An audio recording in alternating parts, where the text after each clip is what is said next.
Latar belakang perlawanan. Sebab-sebab umum. 1. Rakyat menderita akibat pemerasan Belanda dengan menarik pajak.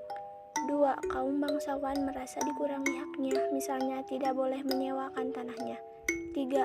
Campur tangan Belanda di istana, misalnya dalam pengangkatan sultan, mengubah tata cara istana, sajian sirih dihapus, dan orang-orang Belanda duduk sejajar dengan sultan.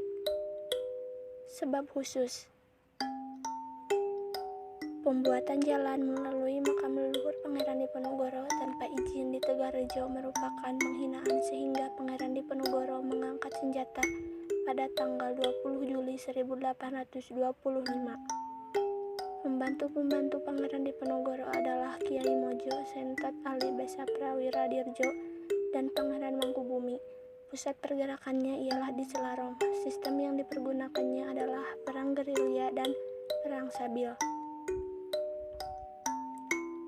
Jalannya perlawanan.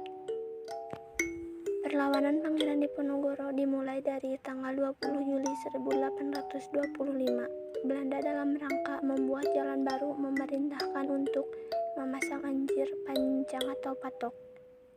Secara sengaja pemasangan anjir ini melewati pekarangan milik Pangeran Diponegoro di Tegalrejo tanpa izin.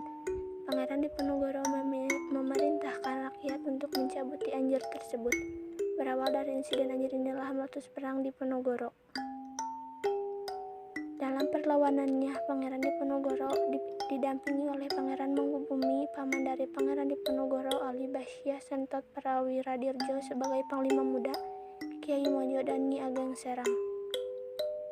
Untuk mengatasi perlawanan Pangeran Diponegoro, Belanda menggunakan usaha dan tipu daya untuk mematahkan perlawanan.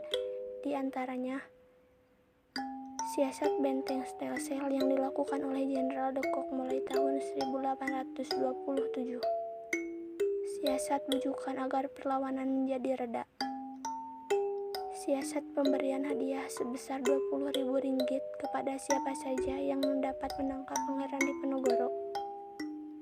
Siasat tipu muslihat, yaitu ajakan berunding dengan Pangeran Diponegoro dan akhirnya ditangkap. Akhirnya perlawanan. Perang Diponegoro berakhir setelah Belanda berhasil menjebak Pangeran Diponegoro dalam sebuah perundingan di kota Magelang pada tahun 1830. Pangeran Diponegoro akhirnya ditangkap, kemudian diasingkan ke Semarang, Batavia, Manado, dan berakhir di Makassar. Pangeran Diponegoro akhirnya wafat tanggal 8 Januari 1855.